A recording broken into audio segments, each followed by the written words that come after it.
do the second verse to the Star-Spangled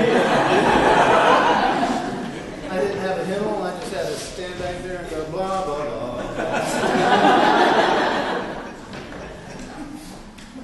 Well, that was the second verse, wasn't it?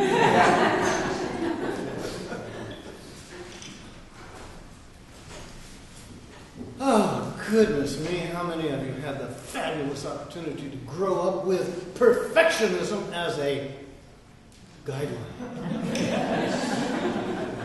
Isn't it exciting? Yes, I noticed some of you came in with the perfect hair today. I too. And the perfect body, yes? Oh, yes, the perfect body. Haven't you found yourself standing in front of the mirror? Yes? And showing off.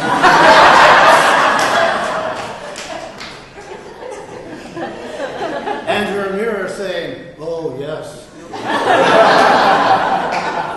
Nothing could match that perfection.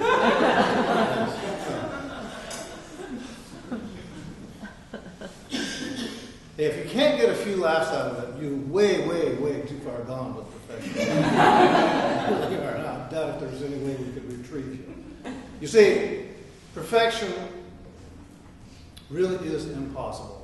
And it's way, way overrated. As a matter of fact, it's unnecessary.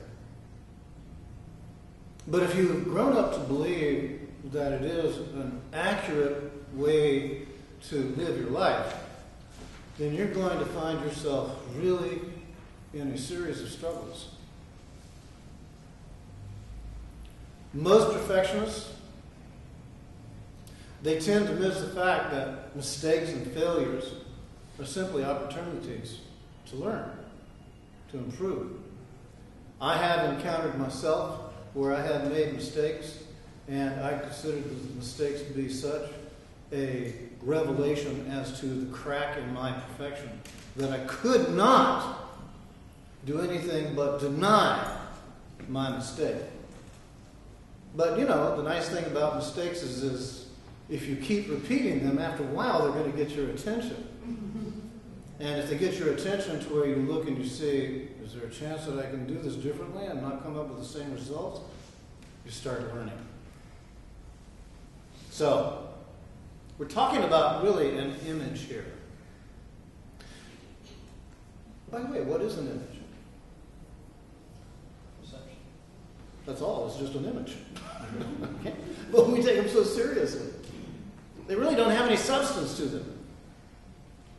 But if we're always trying to live an image of perfectionism, then we're devoting all of our energy to maintaining that. When in reality, what an image does is it reveals our inner relationship to ourselves.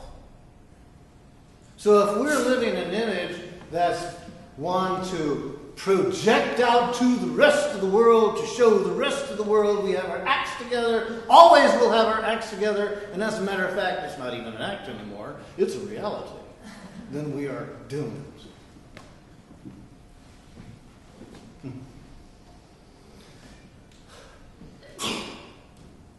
Let's look at the energy of perfectionism, and we see that it contains two ingredients, really.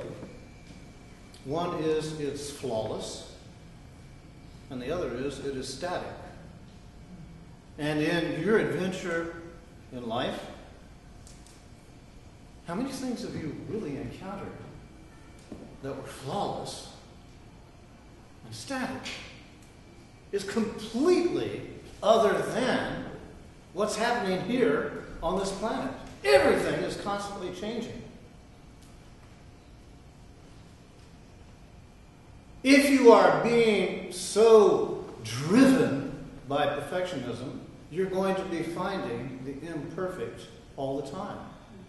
And you're going to be trying to remove it, eradicate it, or get it out of the way. I remember when we first moved here, Sarah and I, and we were looking for a place to stay, and we found this little place over on Palm Avenue. And we thought, oh, we can relax now. That's because the people were in Ireland who owned it, and they had assured us they were going to stay there a while. Well, 6 months down the road, they're saying, okay, we're back. You need to move. And it was just that kind of notice that we received. Well, needless to say, it put us in a state of higher activity, and we began looking for and trying to find the perfect home. Guess what? We found it. But at first sight, it was painted about 7 different colors. The interior had been gutted because they were planning on raising the building and putting in condominiums. And we proceeded to, that very first week, paint it. And the people that we rented it from on a month-to-month basis, they went nuts. They would drive by and they'd say, wait, what are you spending all this money and effort and time? We're going to tear this place down. And we said, hey, it's all right. We want it to look good. We want it to represent us. Well, 33 years later, the house has gone through changes. We haven't. We've remained the same. Don't I look But it's to help you to begin to look and see that while perfection may exist, it doesn't exist as the notion of perfection does. Because perfection is not static. It's dynamic. And it is not without flaws. You see, perfection in its true sense exists not as a static flawlessness, but rather as completeness or wholeness in the present. Let that rattle around a little. Right here, right now, this moment is perfect. Right here, right now, you're perfect. But in another moment, things are going to change. But guess what? You'll still be perfect. But the thing is, you'll never be flawless.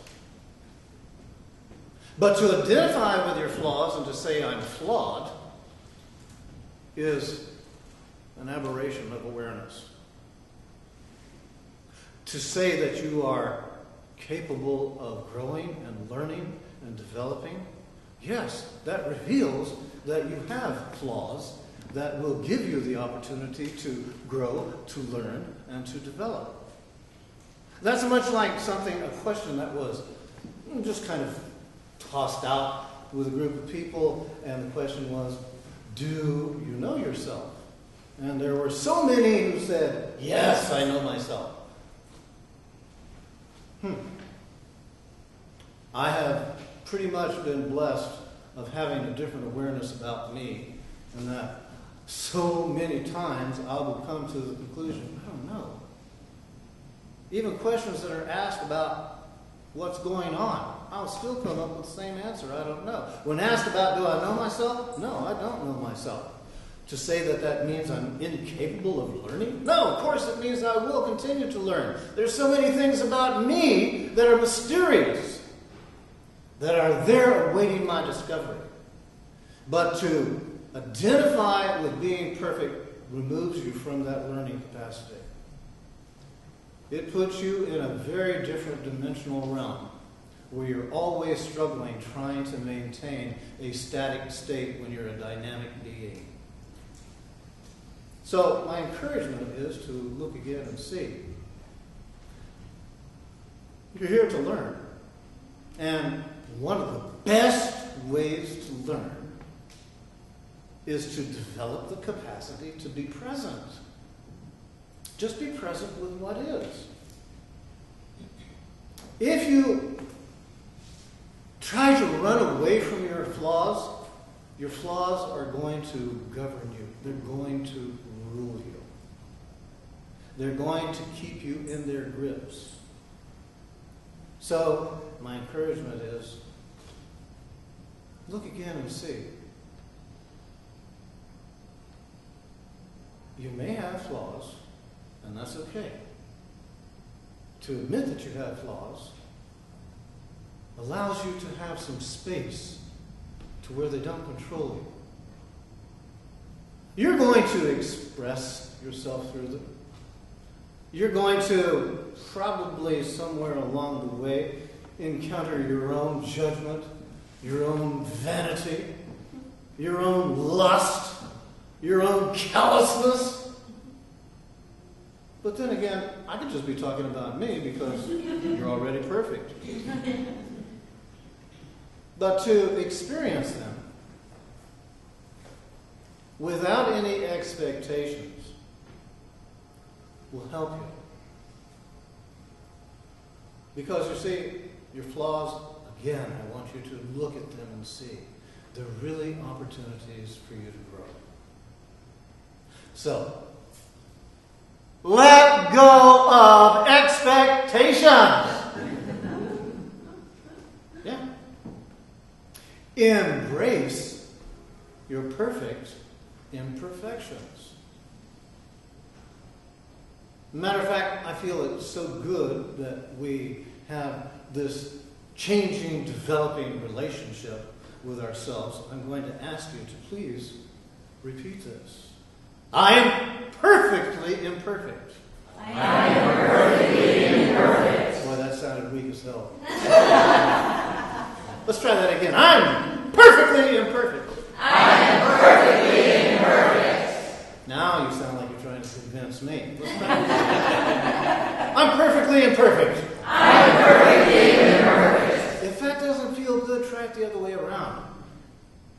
I'm imperfectly perfect. I am perfectly imperfect. It's okay.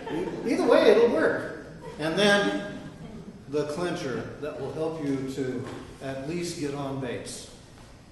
Ready for this one? Yes. Yes. Do I need to start this lecture over? Okay. I will never be flawless.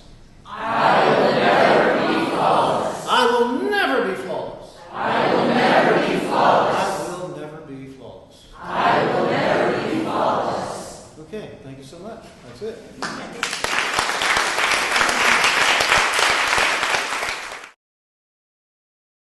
For more information about the Metaphysical Church of Enlightenment or the Rodin Foundation, please go to our website at www.rodin.org. If you have been inspired by the revelations shared in these podcasts, please donate to the Rodin Foundation's ongoing efforts to help others help themselves at www.rodin.org/donate.